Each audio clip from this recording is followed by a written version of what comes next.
So welcome to this episode of Rumble, rather newish looking Rumble, but it's the same thing. I have a fascinating guest today. I expected, people in the field of education to be kind of boring people, but hell, this guy is not. Okay, so we've got Mr. Manoj Patki. He's come from Bombay, but I would say he represents Russia. So why are we talking Russia? Because they seem to be in a position to lend us Indians a lot of help in higher studies. We Indians say we also know all about it, and we have hundreds of universities and colleges, but Russia is Russia, let's face it. So welcome to the show, Manoj. I just going to call you Manoj instead of Manoj Patki. All right. So I know that you're representing the whole educational field in Russia rather than any one college or any one university. Right. Sir. So what is India's got a fairly advanced educational system. Sure. So what is it that makes you think that Russia is a place where we Indians ought to go? Right. Absolutely right. I always say that in India we have the best students from all over the world, the most talented, hardworking, sincere. Same thing with the teachers. The best teachers come from India. We have very good institutes too. Yeah. What problems we face here is we have got a huge population, and the infrastructure has not been growing with the same rate at which the population have been multiplying.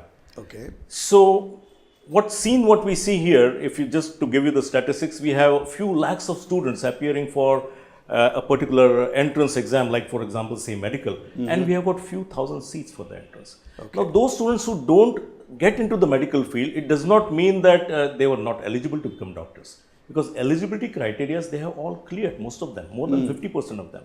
So if we say we have got around 8 or 9 lakh eligible students who can become doctors as per the law, the regulations, and we have got around 30 or 40,000 seats. Huge gap is there. Most important part, what I would like to mention here to the students as well as the parents is, as we all know, World Health Organization, they have already given a notice kind of a thing to the government of India saying that there is healthcare crisis in India, because number of people staying in this country and the number of registered doctors, there's again a huge gap. So if you can just go on the net and do some research, then students can find out that India is short of few lakh doctors.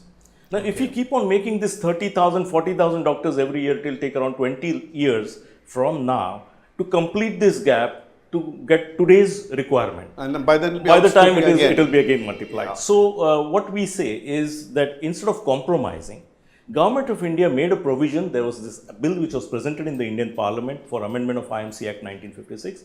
And in year 2002, this bill was passed, became an act, and a new regulation came into force. India requires doctors. If we cannot keep on multiplying colleges due to whatever restrictions, please go abroad, become doctors, because India requires doctors. Okay. So this is a provision given by Government of India, which is what a lot of students have been doing since last so many years. Yeah, I mean, we being part of the Commonwealth, one would imagine that English-speaking countries would be our first preference. Right. But I see that somehow Russia has gained a solid foothold in the educational field. How did they manage that? Did they come here and study us, our requirements? I'll just give you some basic economics of medical education.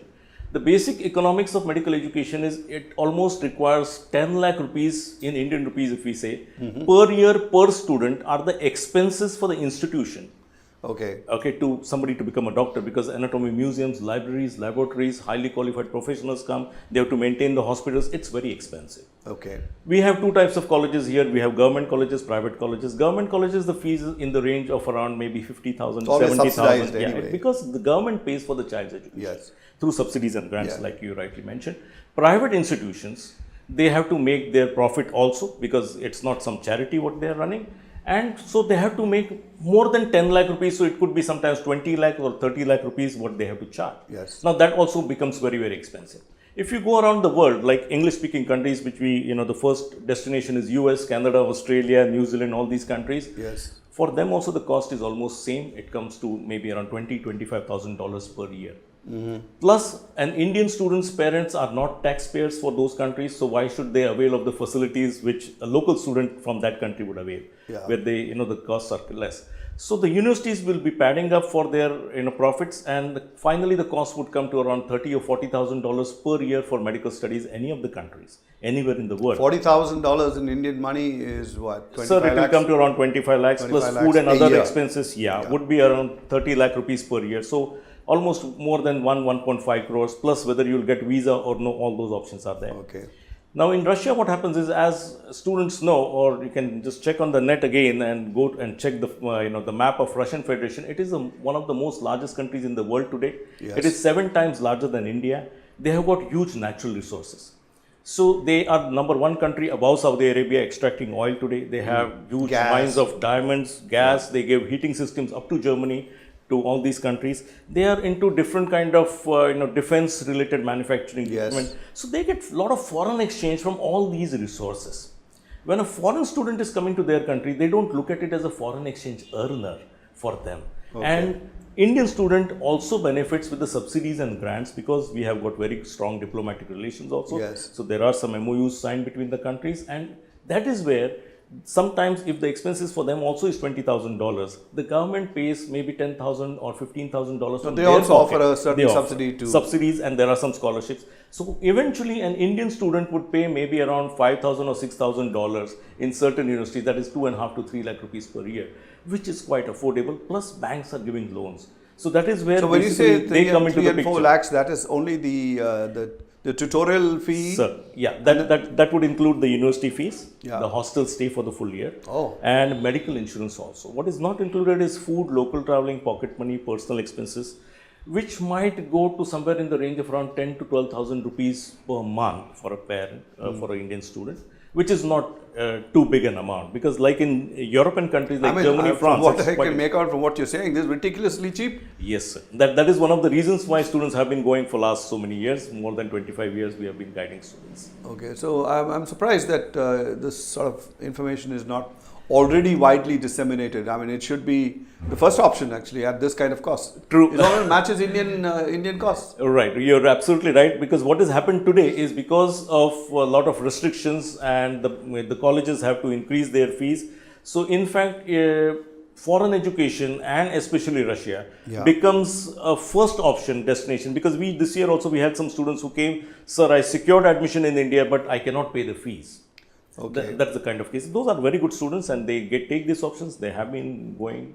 We are arranging for all the help with them, documentation, bank loans, all the accesses could be given to them. Okay, so this when you say an Indian student finally, let's say, decides, he weighs all his options, he's gone on the net, he asks his friends, his enemies, this, that, the other. Finally, he says, all right, it's going to be Russia. You're right. Then you enter the next, which is like, where in Russia, which university. Our information is rather sketchy on university standings. Yeah, so let's say we in India have no real knowledge of Russian educational system, or even their geography, which towns, very little knowledge. I understand. So when somebody finally decides to go to Russia, what should he be looking for? Basically, what I would always tell students and their parents, what is most important is when you are choosing a destination, especially when you are going for higher education, you should first ask the question, what is the contribution of this country towards higher education? Or should they look for the specialities of that particular university? Specialties, of course, would come. Because there will be people choosing for this or that. Yeah, because see, there are other options also available for students. We are not saying only Russia is offering this option. Yes. But when we say why Russia is, other than the diplomatic ties and the relations, what is most important also is when it is for education, what is the contribution of this particular country? I can just refresh a student, like if you just go on the internet and say IIT Mumbai, which is the most famous institute all over the world, and you will come to know that as per the history, in 1958 IIT Mumbai was started, and this was set up by the Russian government.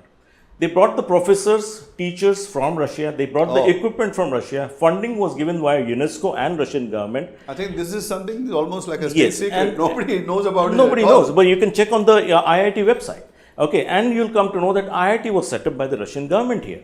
All right. So when we had some lectures, I was asked by some of the professors also, what is the contribution? And I asked them, have anybody heard about St. Petersburg State Polytechnical University, where a lot of students go for post-graduation for engineering? And nobody had heard about it. I was surprised. I asked them another question, tell me names of 3 Nobel Prize winners from India who have done research in science. Okay. Not Mother Teresa or somebody like that, with all respect. Scientific. Yes, scientific, And there was one name, maybe Dr. C.V. Raman, and people were thinking. But I told them that St. Petersburg Polytechnic University has 3 Nobel Prize winners in their university. They have in one university. And we don't know in our whole country, we don't have. Yes. So what is the contribution of this country? They are good in research. The first human being who went to space was Yuri Gagarin. First woman who went to space was Madam Valentina Tereshkova. First Indian who went to space was Wing Commander Rakesh Sharma, trained in Russia and then sent to space. Now, when we talk about these kind of scientific collaborations like BrahMos missile, Brahmaputra river from India, Moscow river from Russia. Yes. So, this country is known for science, research and all those kind of things. Knowledge is there. They have Nobel Prize laureate. All those people are there, plus the cost of education is low. Yes. So, while choosing a university, a student has to do some research, because it is not the student who applies for the university and selects a university. It is always the institution which selects the students, whether it is IIT in India or Vellore Institute of Technology, or for example Vellore Medical College CMC. Yes. It is they who decide which student to choose. Otherwise, everybody would apply to that university if the student is deciding. So there is a process. We do the assessment, that is what our department does. We tell the student these are the universities which will be as per your credits and academic status. Will be suitable for you. Yeah, suitable for you. Plus the financial part is also very important we have to do. So when a student makes an application, we give them 3 or 4 options minimum.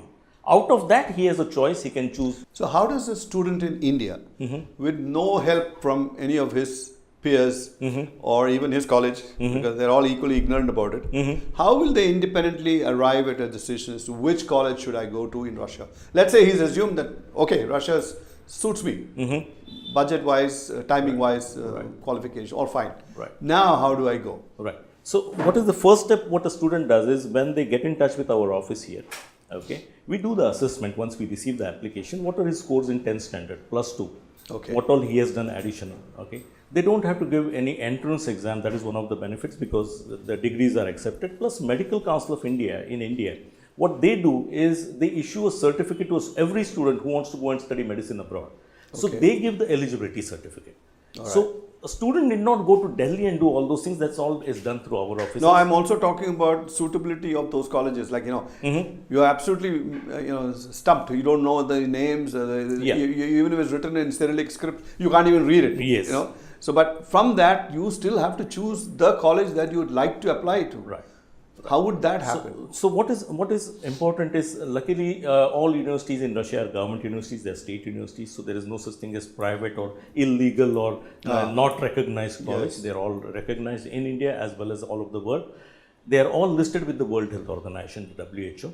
Okay. And most important is they follow the uniform curriculum, what is the same pattern, hour to hour, clinical as well as theory, anatomy, physiology, biochemistry, which is the syllabus for standard, which is the world over recognized. So they have these kind of degrees after they finish the course. Okay, they get the degrees with the European appendix. While choosing a college, it is us who will guide a student which all the universities, as per his academic and his credits, would be accepting him. Because that is what our role is. And also suitable for him. Suitable for him, because what is important is, for Indian students and parents, we prefer that tried and tested things, which is, we have so many students who have completed the courses, they have returned back to India, they have working in good hospitals. I have very good students who are in Apollo hospitals, Chennai, and it is not just they are working as MBBS doctors, they have come back here, they have done their post-graduation and specialization also. For example, there is Dr. Prasad Temkar, who is a neurosurgeon in Apollo Hospitals, Chennai. I must have sent this boy 2002.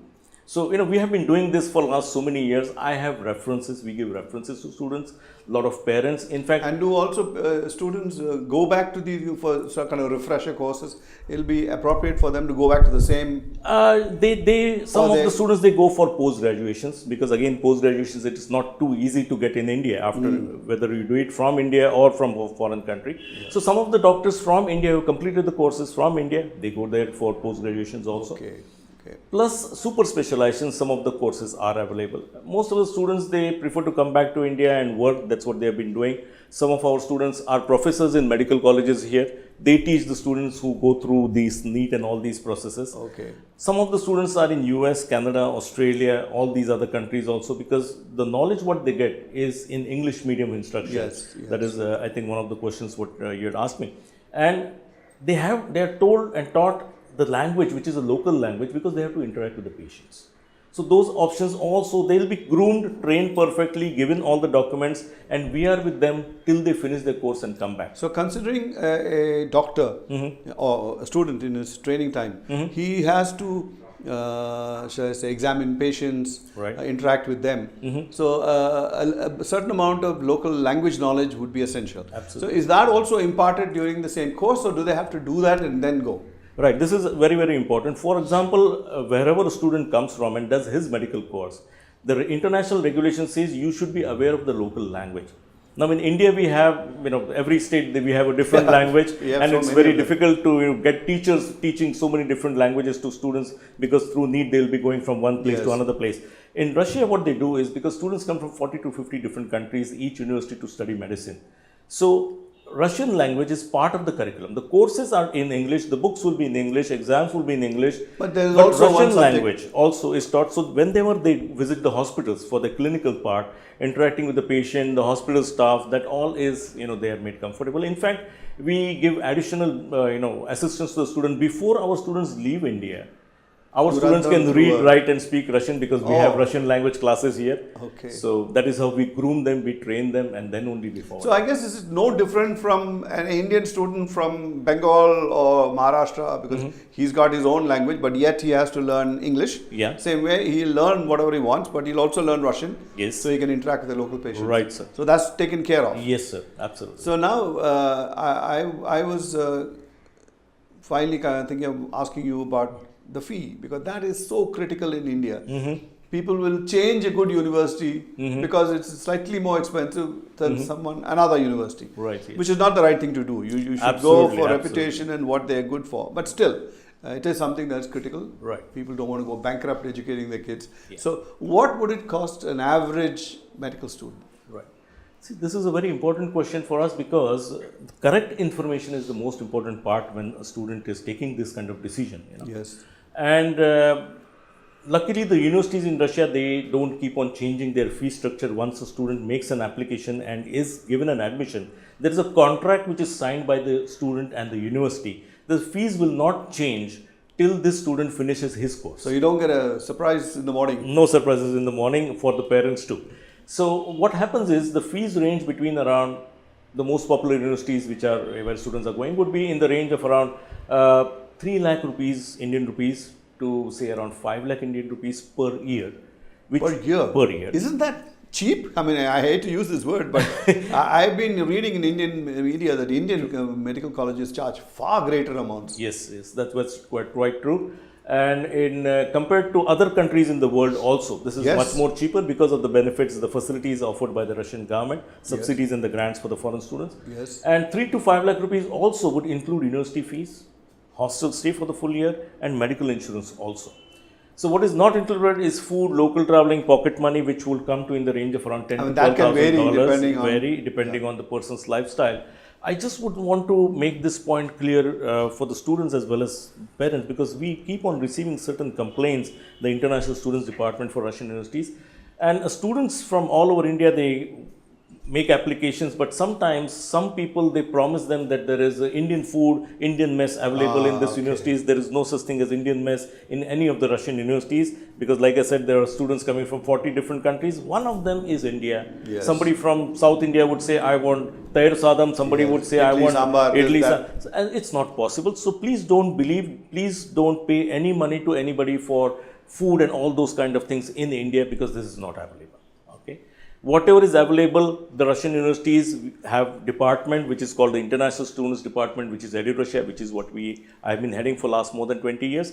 And to get the correct information, students and parents can enroll wherever, whichever university. We are the responsible people to give them the correct information. They can get in touch with us. But the food aspect of it has really nothing to do with the medical college. I mean, that is not what they're teaching in any case, to cook. So making your own food is an option that every student has. I really agree with you and really appreciate, because what happens is when somebody comes from IIT and says, I have done my gold medalist and I'm done my post graduation, and some American university is giving me some PhD application. Yeah. I always say, okay, while telling him how to go ahead with the next process, that घर में खाना बना के सीखो, learn food from your parents, because you'll have pizzas for 2 days and burgers for 2 days, and fifth day you'll call up. So no foreign university has this system of Indian mess kind of a thing, right? Okay. Students who go to US, Canada, Australia, if you see, more than 99% of them, they come from a different age group. They are graduates, they are postgraduates, they are specialists, they are professionals, they go for post-graduation. They are in the age group of 25, 26. When we are sending students for medical studies especially, and to Russia, they come after plus 2. So they are 17, 18-year-old boys and girls. And so most of them, they don't know how to cook, but we prefer to prepare them by telling them what is the right way, how to go ahead. Of course, you have cooking facilities, you can cook your food or adapt to the Russian food, which is good food, quite healthy. Yes. Only thing, it's not spicy, but that's how you get food. But that's in available Europe. there. Yeah, it's available, and spices and all, everything could be sent.